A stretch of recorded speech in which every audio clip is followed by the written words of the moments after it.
All right, folks, the exciting panel you've all been waiting for, the policy panel. We're just going to make sure our folks from it's all remote, folks, so I want to make sure they're around. Stan, are they lined up?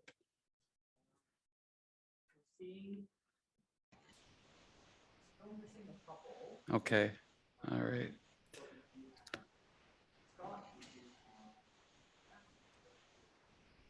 Okay, I'll get going and I'll introduce the folks who are here, and then hopefully the other folks can join us and I'll get them introduced as well. So this is a panel about the policy context. We've heard some reference to this throughout the day, data charters, the question of privacy, the question of ownership that was just addressed. These questions often fall back on policymakers to at least weigh in on. So this panel today is about that policy context and kind of just trying to get a sense of what's going on up there in that policy space, particularly in Ottawa. So that's the focus of this panel, is the conversation at the federal level.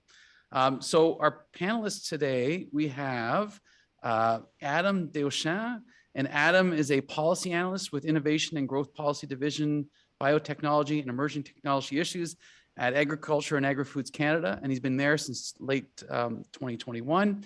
And his responsibilities are agricultural data governance issues and decarbonizing agricultural equipment.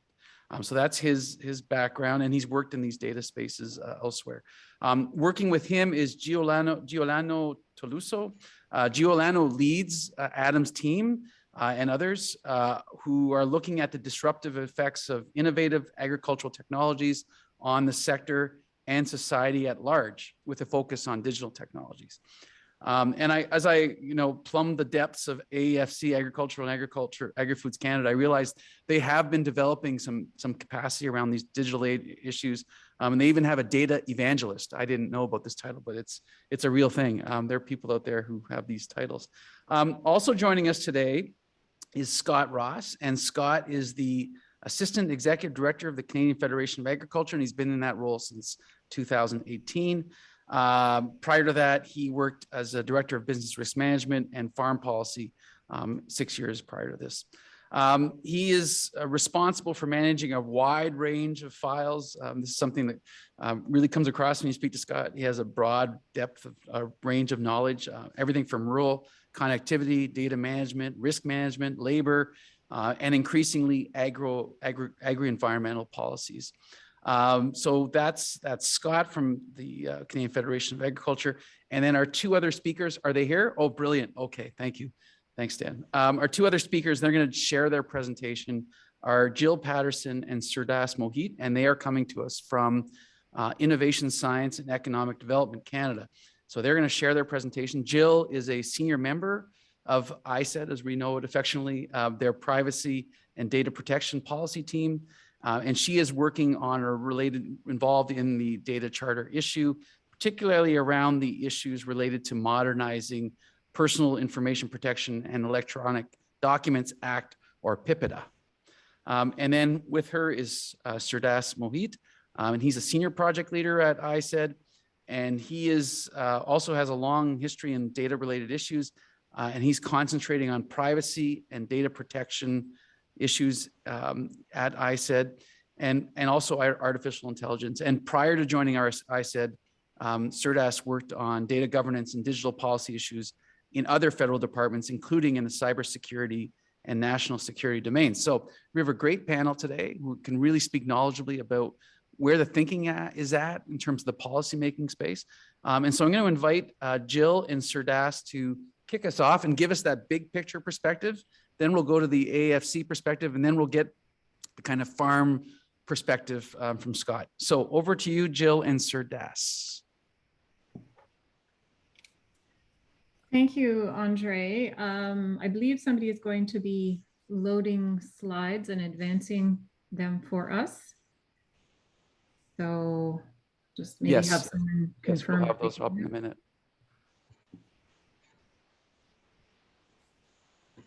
Okay, they're up and we're ready to go. I guess we just need a cue from you, Jill, when you want us to move ahead. Okay, yeah, I will do so. So you can hear me clearly, I'm assuming? Yes.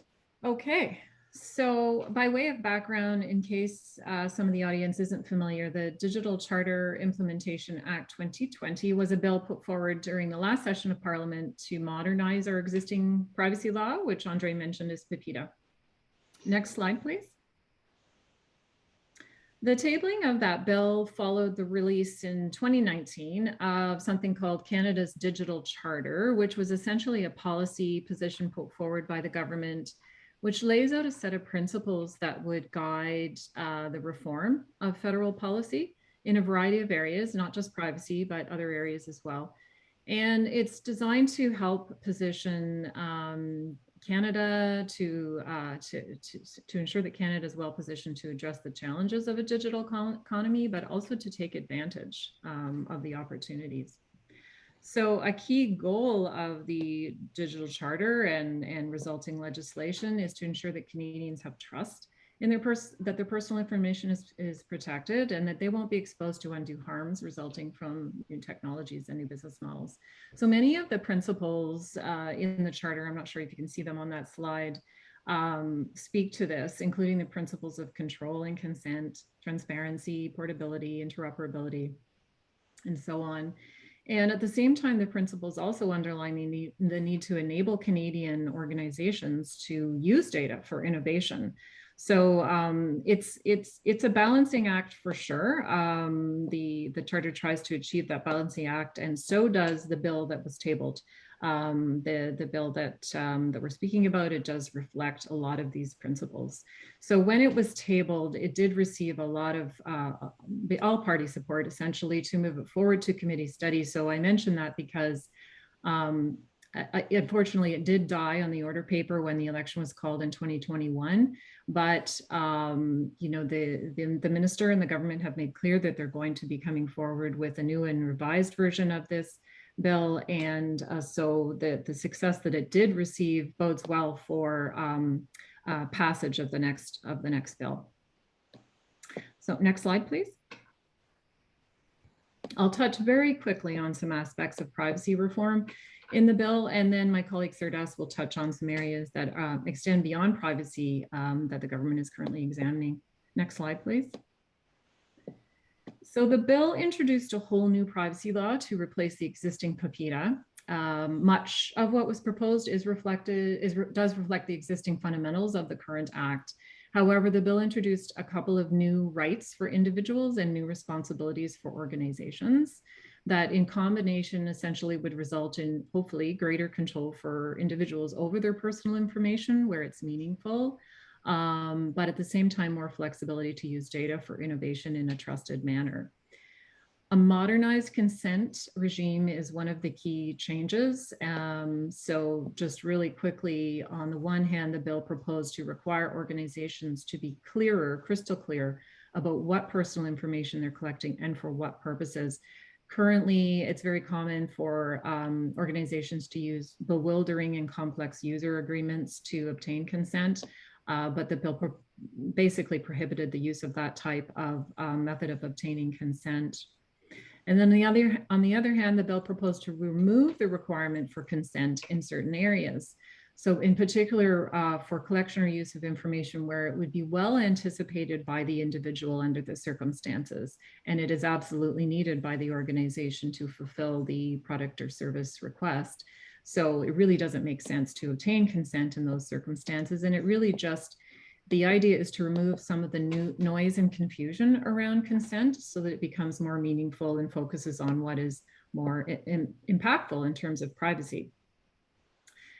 The bill also proposed an explicit right for individuals to request a deletion of their information with appropriate caveats for legal reasons or reasons of practicality. And sort of related to this and of particular interest to this audience is that the bill introduced the right to data mobility, which would essentially enable an individual to direct a business to transfer their personal information to another similar business. It could be a competitor, for example. And an important aspect of the proposal is that this would not come into force until regulations are established to specify the data security requirements for that porting and interoperability requirements. And so this would essentially enable organizations to operationalize that request from an individual and to ensure that all the businesses subject to that portability requirement, mobility requirement would operate under the same parameters. The bill also provided space for formal recognition of codes and certification systems. And these tools are, we're hoping will be very helpful to organizations in applying the very high level requirements of the current law and of course the proposed new law to specific circumstances. Because the law applies to all sectors and all types of businesses, they are purposely written to be very high level and often just principles-based requirements. And so there is a need to have more specific rules such as codes, certification systems to help organizations understand how the act applies to their particular circumstances. Next slide, please. So stakeholders have asked us how, for example, codes of practice and certification schemes would fit into, say, the development of mobility frameworks. We believe that they could help elaborate and clarify how certain aspects of data mobility would work within a specific industry, for example. So this illustrates how that would happen. So you would have your legislative requirement to provide the right, providing the right to individuals to make the request for mobility. Regulations which would be developed after the bill passes would specify the technical requirements on data security and interoperability.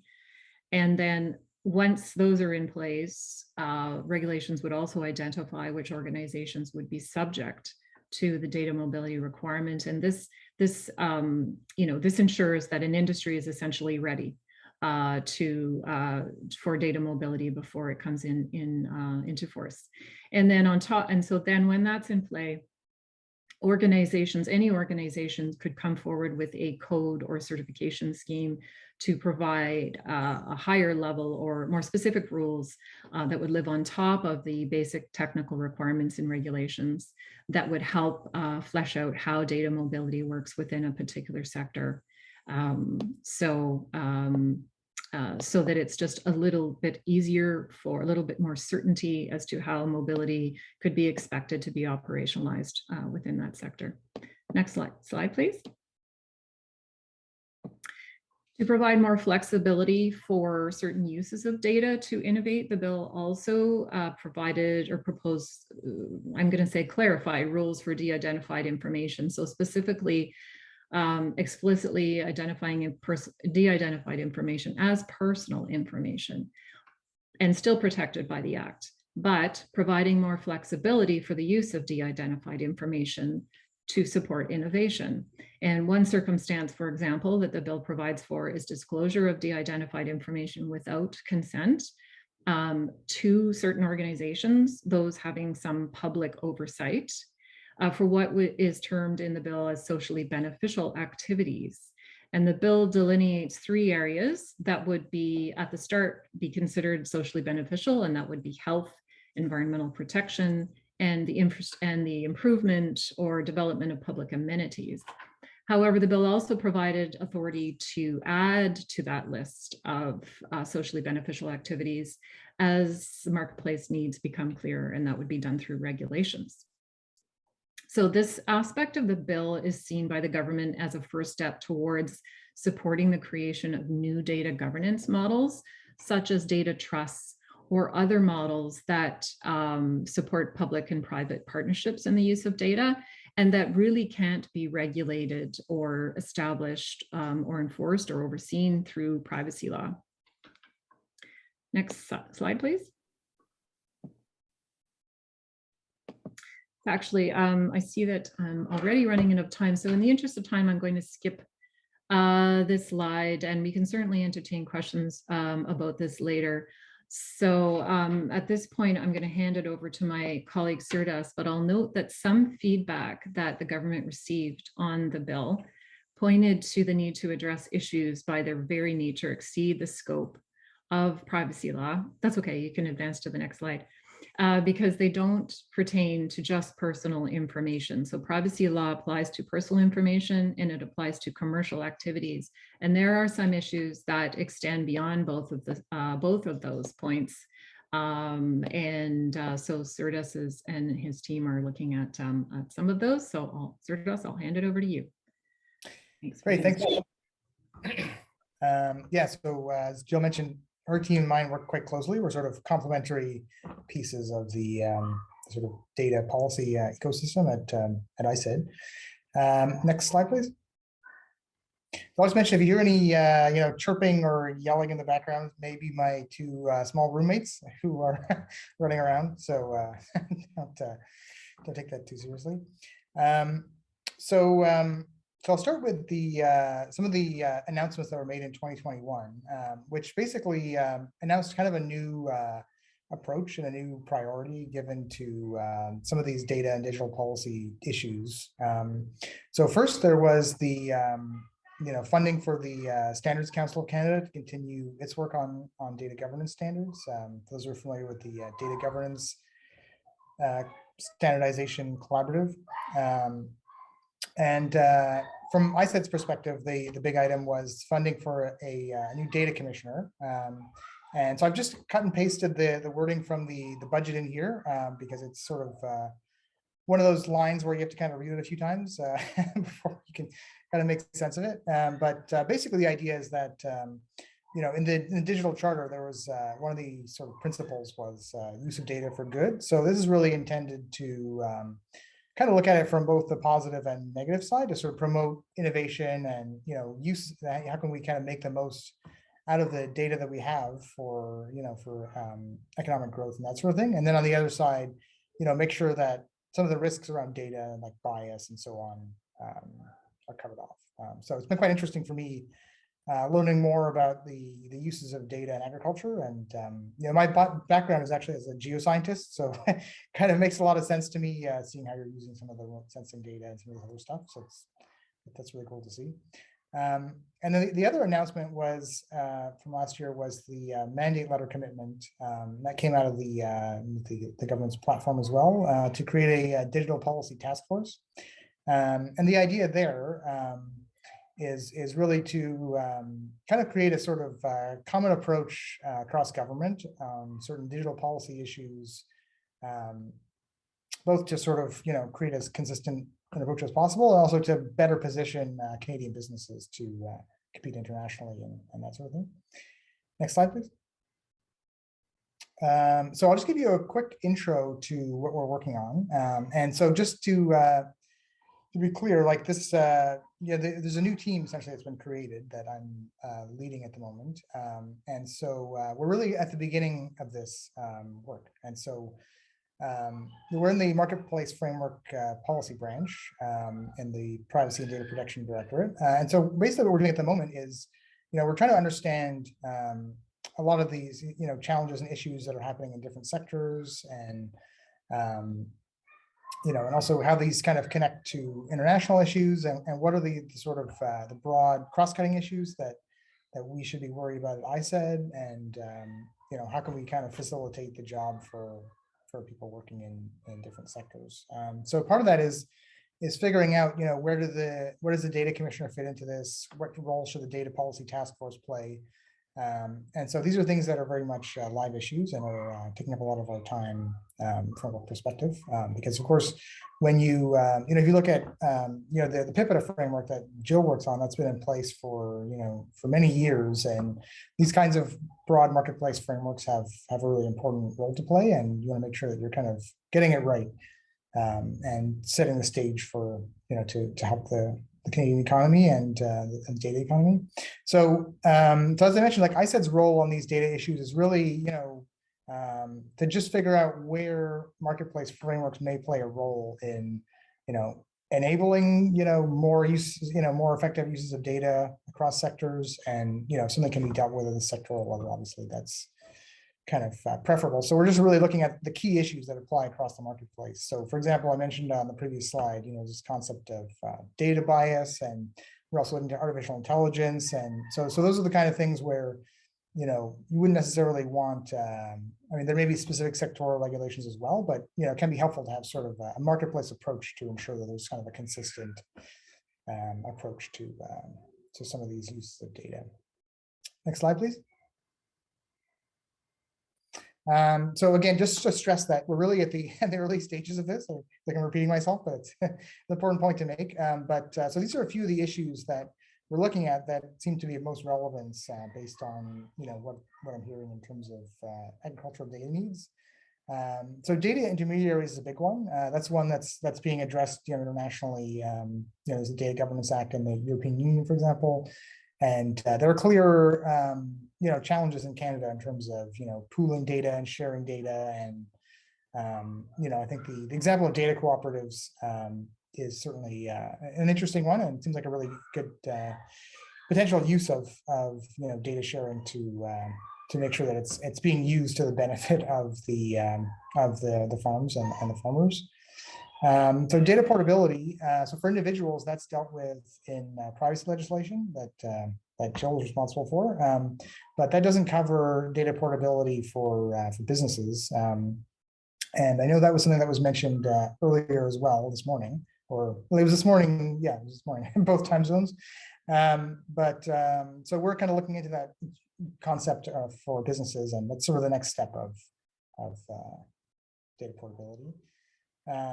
Then, of course, standards and codes of conduct play such a key role on a lot of these issues. So, of course, Standards Council of Canada is doing the main work with coordinating development of standards and the data standardization roadmap that they worked on. So we're just kind of looking at what role do those play and how can we kind of facilitate.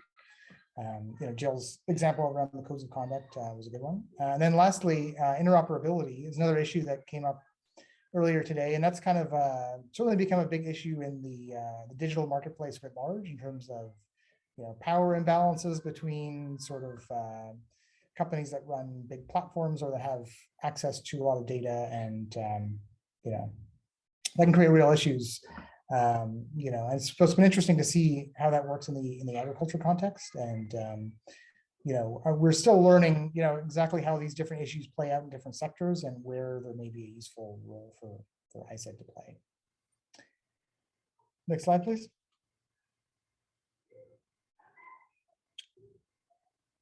Jill, do you want to do this one, or? The next thing that we're going to be doing, obviously, is maybe you guys have seen the minister make various comments in public fora around reintroducing an amended version of Bill C-11, that's the Digital Charter Implementation Act. So he's indicated that's a very high priority for him. So that's definitely our top priority as well. And he's going to be tabling that as soon as he can. Yep, that's all I was going to say, Serta. Sorry, I was on mute. Yeah, happy to take any questions later on. Wonderful. Thank you. Thank you, Jill, and thank you, Sertas. We'll be coming to questions at the end of the presentations. So I think next up is Adam from Agriculture and Agri-Foods Canada. Adam, over to you.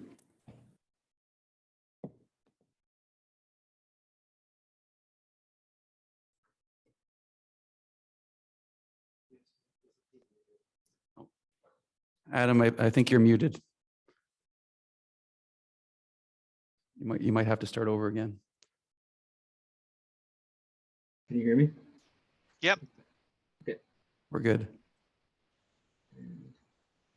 Can you see my slideshow? Yeah, it's up there now. Okay. Perfect. Thank you so much.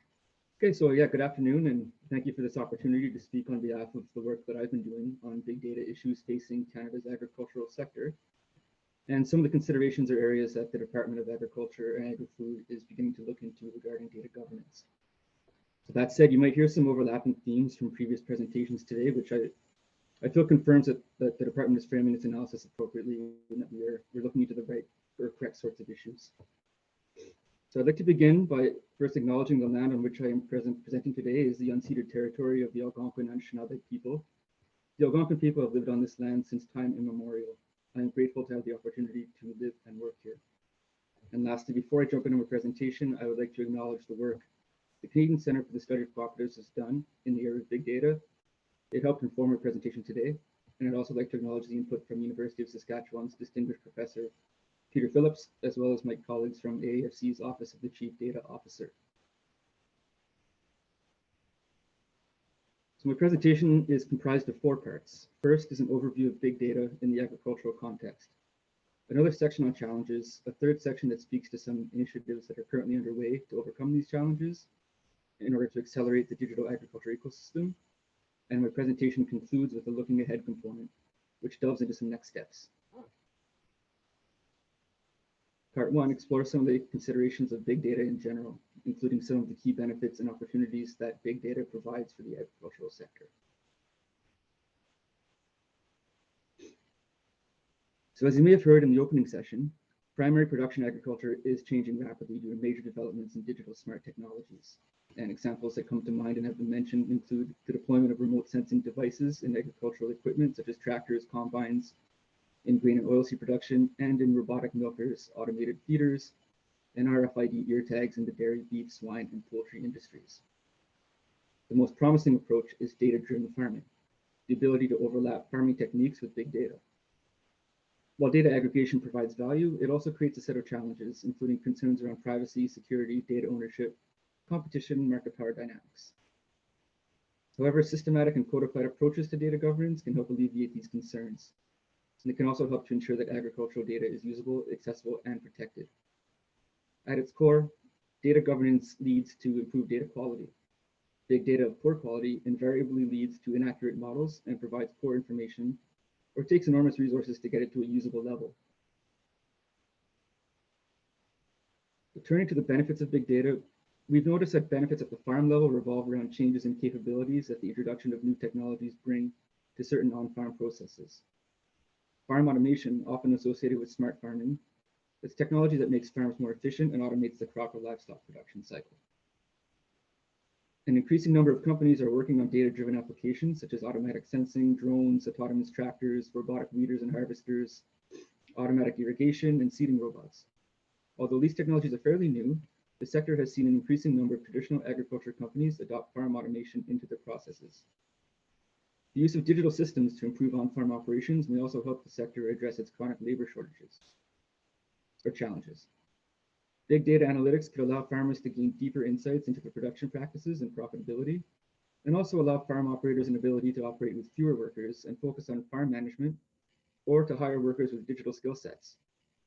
The use of on-farm management tools opens the potential for people to work remotely, but these jobs will still require and rely on good internet and cellular connectivity. While these benefits have yet to be fully proven and realized, farm automation practices can potentially make agriculture more profitable while reducing the ecological footprint of farming at the same time. For example, site-specific application software can reduce the amount of pesticides and fertilizer used while also reducing greenhouse gas emissions. Furthermore, many people also see them as a way of verifying and validating farm practices for both regulatory compliance and conformity with supply chain specifications. In terms of benefits to agribusiness, for example, Farmers Edge or the TELUS Agriculture Group and other ag tech companies, many firms have created business models around technology that enables the collection, extraction, and value-added processing of big data. It's information that is fed back into their ecosystems to innovate, enhance services and products, retain customers, and grow sales. We believe agribusinesses can harness data to better tailor services to meet the specific needs of individual producers through the collection, storage, and analysis of data. Similarly, downstream handlers, processors, and branded food companies, they're exploring how to link farm production decisions to their supply systems, but they have their eyes on the whole chain, linking research, production, and fulfillment more cleanly. At the government level, big data analytics can facilitate improvements in evidence-based policy development and decision-making. Big data analytics can serve as a rationale for tailoring policies in order to ensure they address issues or challenges specific to the agricultural sector. Agriculture is a particularly rich environment for data utilization, with substantial depth and quality and quantity of data related to production, trade, pricing, input costs, and other metrics. Much of it is publicly available through StatsCan, universities, provincial governments, and international organizations, such as the United Nations Food and Agriculture Organization and the OECD. So now that I've outlined some of the benefits and related considerations, I'll be turning to part 2, which discusses some challenges that we've identified as being among the most persistent to overcome. In our scanning of the literature on the subject of big data and our engagement with stakeholders like those represented at this symposium, 3 principal challenges stand out: ownership, perceived power imbalance, and interoperability. This isn't to say that other challenges don't exist, but I thought I would tease out these 3 a bit as they open up a lot of interesting policy challenges. More and more farmers are using big data software and systems in an effort to increase farm productivity and profitability. However, a barrier that's been identified to more widespread adoption is the lack of farmer trust when it comes to data ownership. Data-intensive software systems often come with lengthy and complex user agreements, many of which do not explicitly state who has usage and ownership rights of the data generated from the farm. Moreover, Canadian law does not consider data to be physical or intellectual property, which means inherent data ownership is not guaranteed. Similarly, statutes and other regulations that could protect farmer data, for example, privacy requirements for financial information, well, they don't exist at this time.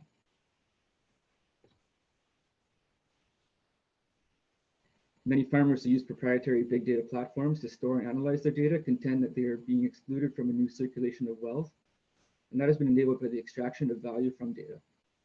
While data helps on farm, these farmers note that they find it difficult to monetize the value their data offers to big data aggregators.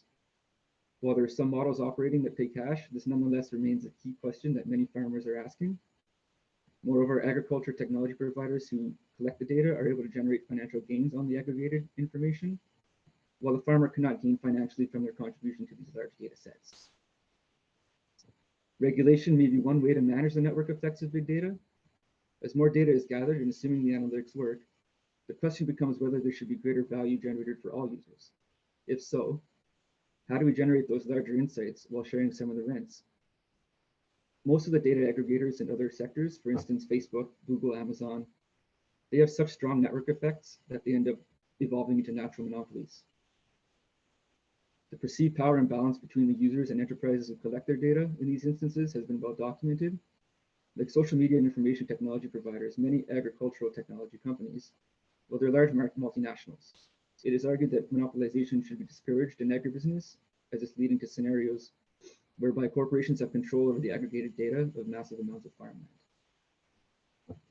The power imbalance between data contributors and data aggregators is evidenced by the inability of farmers to negotiate the standard terms of the large agribusinesses data licenses that govern many applications of agricultural technology.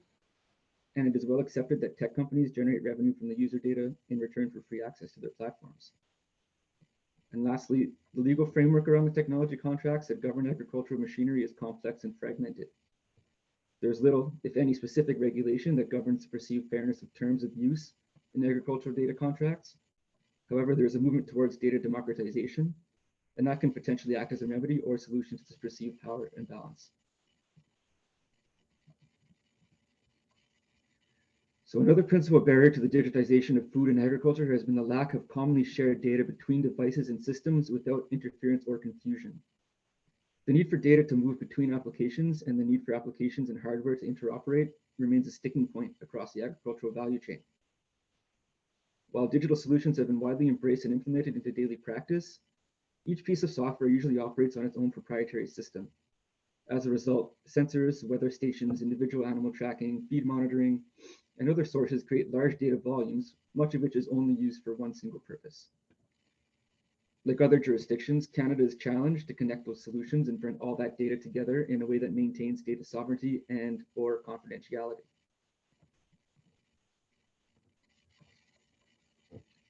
Well, there are various private, public, and academic solutions to accelerating the digitization of agriculture, and they're currently underway.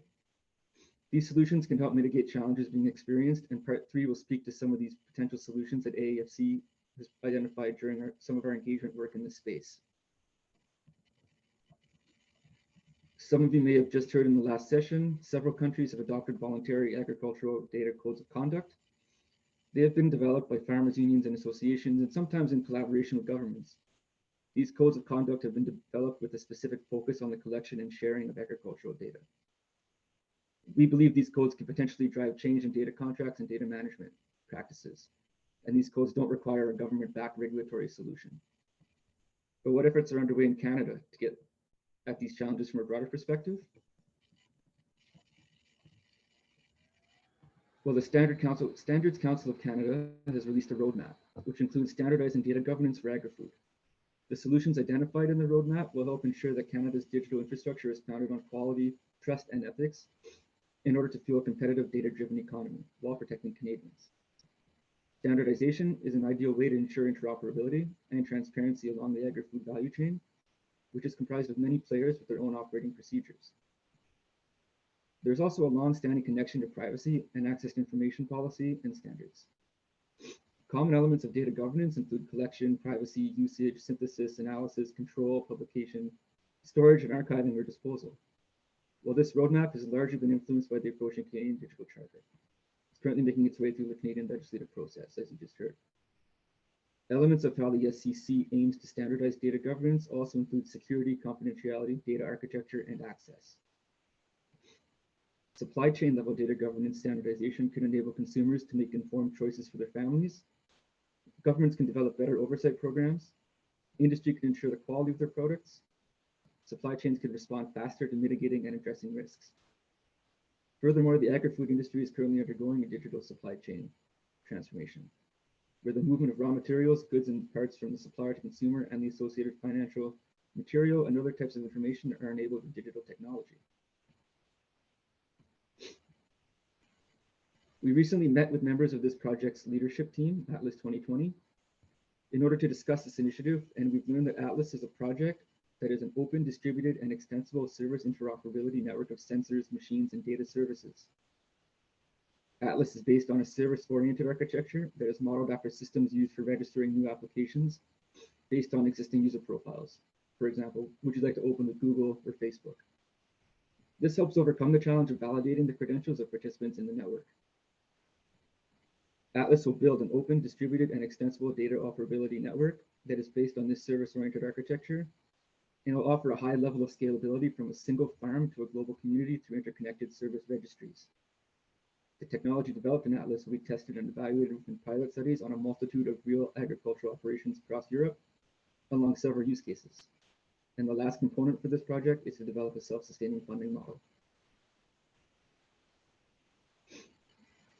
So in looking ahead, it should be noted that we are aware that there is a persistent consideration in rural and northern Canada with respect to improving access to rural internet, and that all these systems will require better connectivity at a more competitive price to enable most farmers to participate. Also, whatever progress Canada makes in this area, there's a general consensus among observers and commentators on the current big data landscape in agriculture that the collection and treatment of such data should be consistent with the FAIR Plus principles of data management. That's findable, accessible, interoperable, reusable, and machine readable. FAIR Plus data has been seen as a process towards implementing a truly functional and trusted data sharing infrastructure, constituting a new business model for data publishers with a high potential to benefit agriculture due to the big data involved. We believe that ensuring the quality agriculture data is available to drive innovation will continue to be of key importance to the growth of ag tech. And similarly, it should be a worthwhile investment for companies in the precision agriculture space to ensure that they have taken appropriate steps with respect to data use rights and transparency. In terms of policy, in November 2020, the government proposed a Digital Charter Implementation Act, and that will modernize the framework for protection of personal information. It's yet to become law, and a great deal remains to be resolved through regulation. However, the Digital Charter will apply to ATPs, and some key highlights include increasing control and transparency, and other ones that you just heard. Also, the implementation of a legislative and regulatory data portability charter could potentially enable the agriculture sector to negotiate a code of practice or standard around farm data that addresses the interests of operators and input providers. And furthermore, all of Canada's agriculture ministers met in Guelph, Ontario recently and have released a statement that addresses some data governance initiatives that are on their priority list to focus on for the next policy framework. For example, in terms of science, research, and innovation, ministers will address issues such as climate change, accelerate the development and adoption of new technologies, supporting pre-commercialization and startups in such areas as innovative labor solutions, and enhance data collection, extension activities, performance measures, and knowledge exchange and transfer. We believe that it is important for AAFC to leverage or support data efforts that are underway and to work in collaboration with partners such as portfolio organizations, other government departments and agencies, provincial and territorial governments, and industry stakeholders to create conditions for the long-term profitability, sustainability, and adaptability of the Canadian agriculture sector. So we do hope to continue to engage with stakeholders in order to discuss other priority issues facing the industry. So our contact information is up here. Please feel free to reach out to us anytime. And yeah, that concludes our presentation. Thank you very much once again for your time.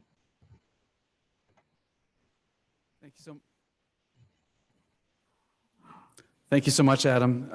Adam's colleague Giuliano is going to be available for questions as well later on. So now we're going to turn to Scott Ross, who's going to present to us a perspective from outside government, but that is engaged with government. And so, Scott, I'm going to turn it over to you. If we can get your presentation up, if you have one. Thank you. Yes. There he is. So I'll just introduce myself while okay, there's the deck. That's great. Thanks. I hope you can all hear me okay, but would just first kick things off with a bit of an introduction as to who CFA is. So if you go to the next slide. CFA is a national farm organization. We're Canada's largest general farm organization, representing approximately 200,000 farm families across the country through our membership, which is comprised of 11 provincial and territorial general farm organizations, alongside a number of national and interprovincial commodity organizations from across the country, representing a diversity of different commodities. Our mission is to promote the interests of Canadian agricultural producers through leadership at the national level, and generally to ensure the continued development of a trusted, sustainable, and vibrant agriculture sector in Canada. So if you could go to the next slide. Today, what I'll focus on really is giving you a bit of a producer perspective on farm data policy, and we'll just go right into the next slide after this. I'm going to start with an image here that really isn't about data so much as it is about some of the priorities farmers are facing today. And this is just an image from the recent drought we saw across much of Western Canada. And frankly, when I think about how to discuss farm data policy, I'm not the person you want unpacking the intricacies of big data. I think you've already heard a lot of what we do in farm associations is very much a focus on sort of a common set of priorities across a wide array of issues. And by virtue of that, I think there is, we often approach these rather than through data itself, through sort of the uses data has. And I think by virtue of that, what I would say is that when we look at farm data policy in Canada and the discussions amongst producer groups, it's fairly nascent. There's not a lot of concerted advocacy at this point in time. We're not seeing the sort of engagement that we've seen from our colleagues in the United States, for example, on these issues to date. What we are hearing is a number of concerns, and there are certainly a number of interests on the part of producers with respect to these.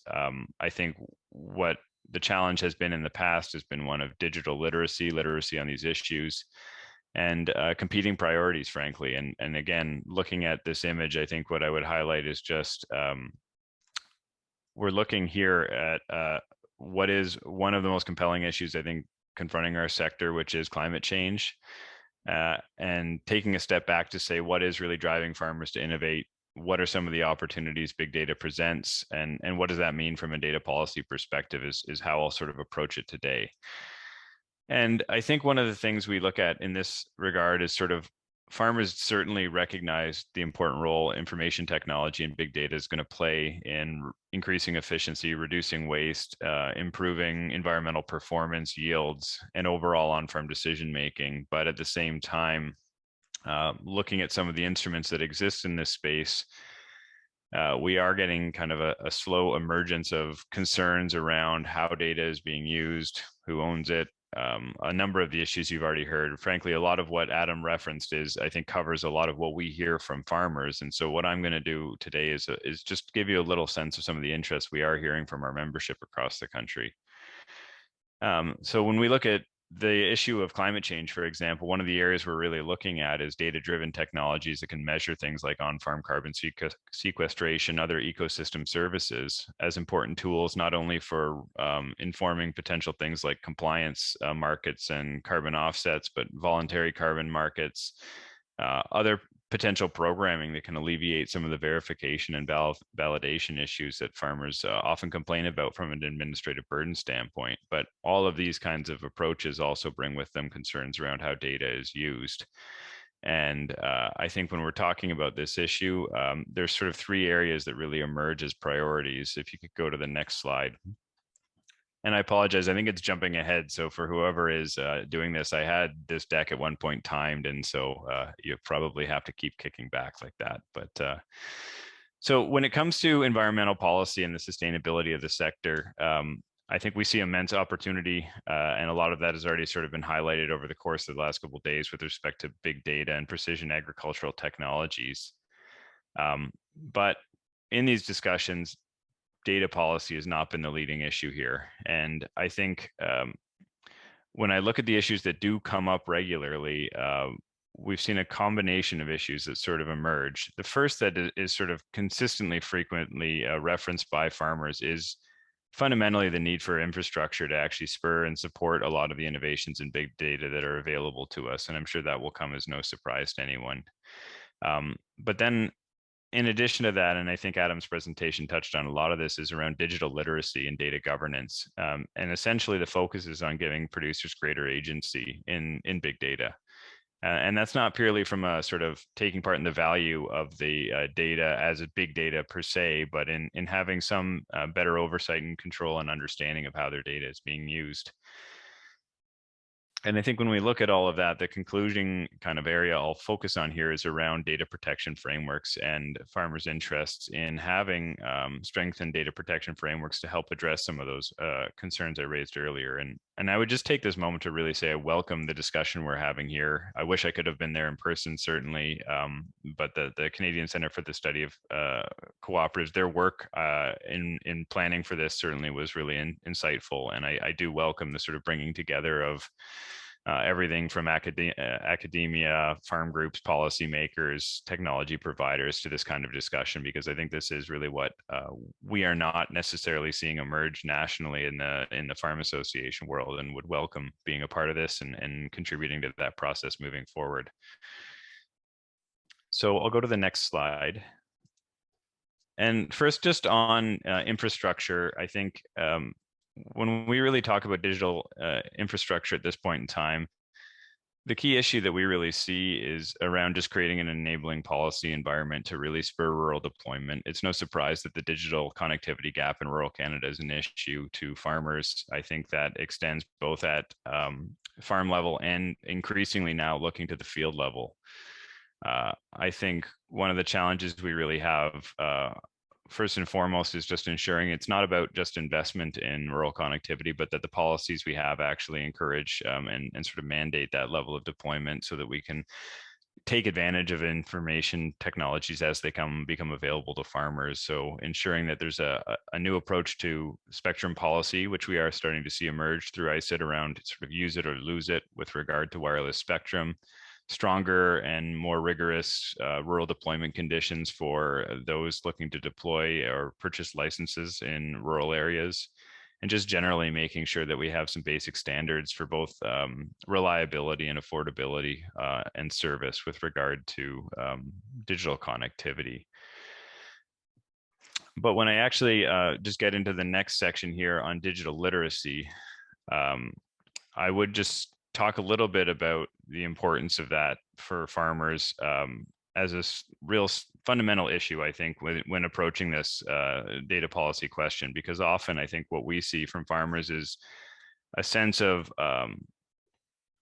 not quite knowing where to start with respect to what sort of protections are needed, what is going on with their data exactly. And I think where that really hits ahead is on who has access to data, what state it's being shared in, and also their ability to access their own data and leverage it for their own purposes, in particular things like benchmarking. And I think we'll touch a bit further upon interoperability, but this is something I think farmers have in common with most Canadians, is that there's an added emphasis here really on, as new innovations emerge in this space, how can we continue to see all of this innovation play together and actually benefit farmers ultimately? I think more generally, or sorry, more specifically rather, when it comes to privacy considerations, there are real concerns around geographic identification. And I've heard a few of the comments on previous sessions touching on this as well. And a lot of this stems from the high degree of co-location you see of farm households and farm residences. But I think it's also the breadth and depth of information that's now being collected by sensors on farms, and exactly sort of how much information is available as to exactly how someone's producing food, you know, where their equipment is at any given time. Some of this speaks to cybersecurity and hacking concerns around on-farm technologies.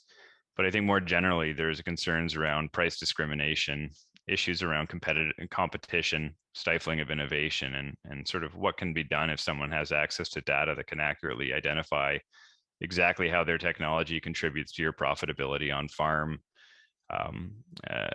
alongside that sort of wealth of information regarding your on-farm practices. And I think there's just an ever-present concern around profitability squeezes with producers that see costs often downloaded upon them, worried that with this great emergence of technology and the opportunities it's going to present, how much of that sort of enhanced profitability, or how much of those gains economically are really going to be left with producers themselves. And I think there's also some future concerns around regulatory instruments and their use of this data, just again, touching upon sort of what kind of information, what state it's being shared in. When we're talking about measurement for carbon offsets and ecosystem services, I think it's an area of a lot of interest to farmers in terms of reducing sort of boots on the ground on their farm to validate activities, and also added accuracy in terms of actually what's taking place on their farm. But there's also some concern with respect to sort of what information is being shared and who has access to it and for what purposes there. I'll go to the next slide. So when we talk about this, I think one of the things we're really looking at here is around ultimately agency. And when it comes to digital literacy, I think one of the things we really look at is how can we provide producers with tools that can help them better understand what's within the agreements they're signing, ensuring they are actually provided the capacity to make informed commercial decisions in this regard. Some of the work I was on the last session, I heard Dr. Dara speak about with regard to assessment of data agreements, and their ability to kind of have user-friendly means of assessing what's in there is really important, because I think we would really like to see producers put in a position where they're able to make much more informed commercial decisions around data use, and actually ensure that is a variable that people are looking at with respect to technology they're signing on to.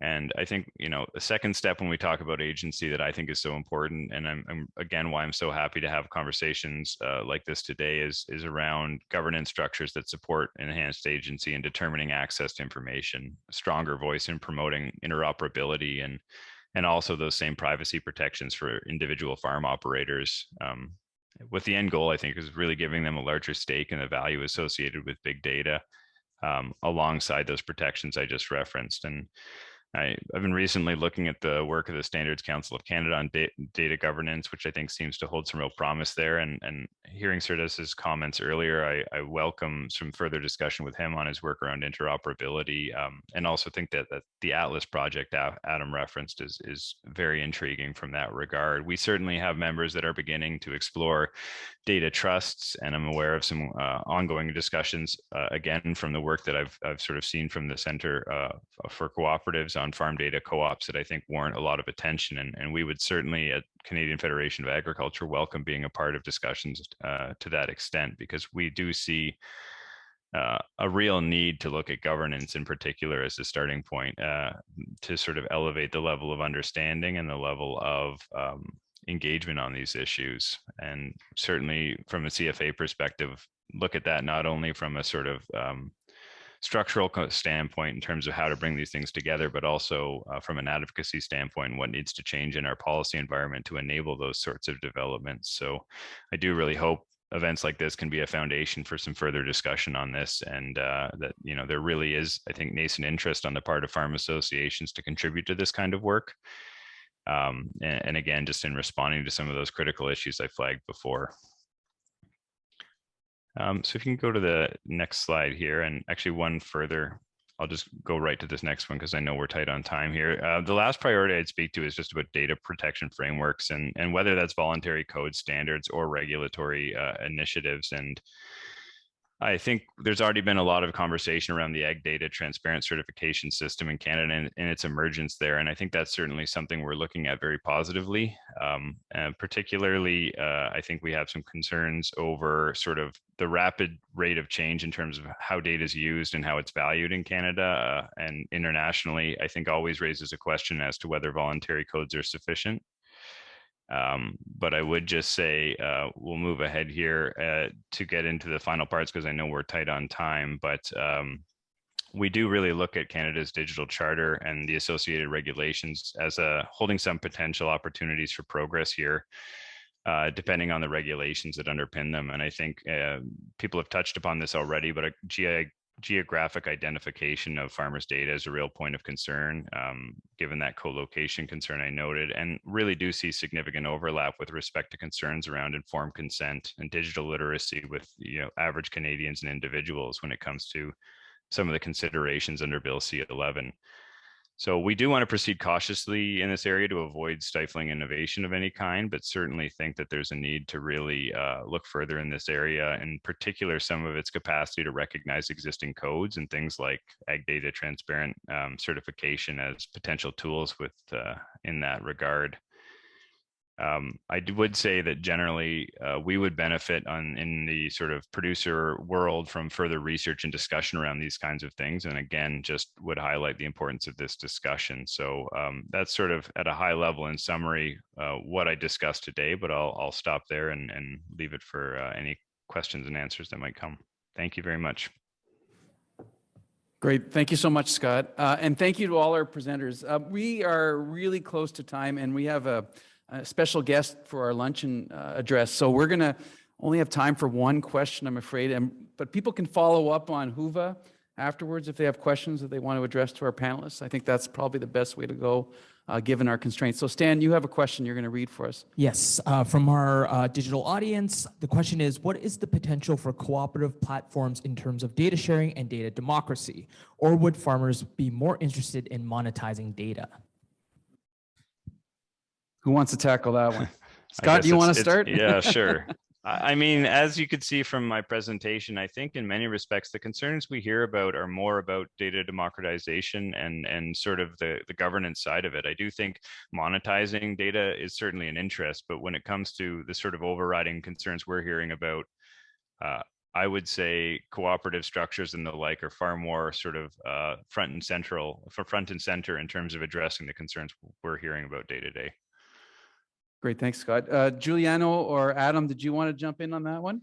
And then I might ask one very quick question just to make sure everyone gets at least one question. Go ahead. Yeah, sure. Yeah, we're open to sort of any potential model that would sort of meet the needs of farmers. So for sure, we're we'd be willing to consider cooperative models or the digital charters or any other model that we can learn from. Great, thank you, Giuliano. I want to ask one question of our friends from ISAD, and then we'll wrap it up. Maybe Jill or Surdas, is there a kind of assumption underpinning the work that you're doing around the digital charter and the legislative kind of effort around that in terms of ownership? You're coming at this largely from a consumer perspective, but is there an underlying assumption that the consumer owns the data in some kind of proprietary sense, like they can sell it if they want to sell it or that kind of thing? I'll start and then sort of maybe jump in. I'm going to, of course, my response comes from the perspective of privacy. So we're talking about personal information. We're talking about data that could be either personal information or non-personal information. But with respect to personal information, the approach taken in Canadian law and privacy law internationally is that personal information is not owned by the individual. We don't talk in terms of ownership because of the various competing interests in that data, in the information. However, privacy law essentially provides control levers to individuals to control how, who has access to that information and how it's used. And that is generally done through, primarily done through consent. But, so that is, consent has, let's say, been less than ideal in the last few years with the complex data ecosystems and the fast pace of transfers of information and what have you. And so now through the Data Charter Implementation Act proposals and other reform initiatives around the world, looking at other mechanisms such as data mobility to provide individuals with more control over how the information is used, and also transparency. And I have to say that something I didn't touch on is enforcement. So the bill proposed a much more strengthened enforcement regime, which ties, for example, significant financial penalties to a contravention of the Act. And I think that will be a game changer in terms of how the Act is looked at by organizations and applied. I'll stop there. Thank you so much, Jill. Sirdas, did you want to add anything or before we wrap up? Yeah, I'll just build really quickly on what Jill said. I think, as she was saying, there really isn't the same kind of ownership that you have with, assets or something. So I think, so often in a business to business kind of context, it's just the control and the, who can do what with what kind of gets resolved through contracts and that sort of thing. And so that's where I think cooperatives or data trusts can play an important role in terms of, having one organization that has the bargaining power and the fiduciary responsibility for their members to kind of work out, better deals. Okay, great. Thank you so much. I just want to say a few quick concluding comments. One, I think it's really important this conversation bring in the policy perspective. There are things that are happening in Ottawa that are going to shape whatever we do on the ground out there. So this is what we're getting a perspective on where folks are thinking things are at the federal level, and that will inform whatever happens coming forward. So with that, I want to ask everyone to thank our panelists, and then we have to run for lunch. So it's just upstairs. So thank you to our panelists. A really great job.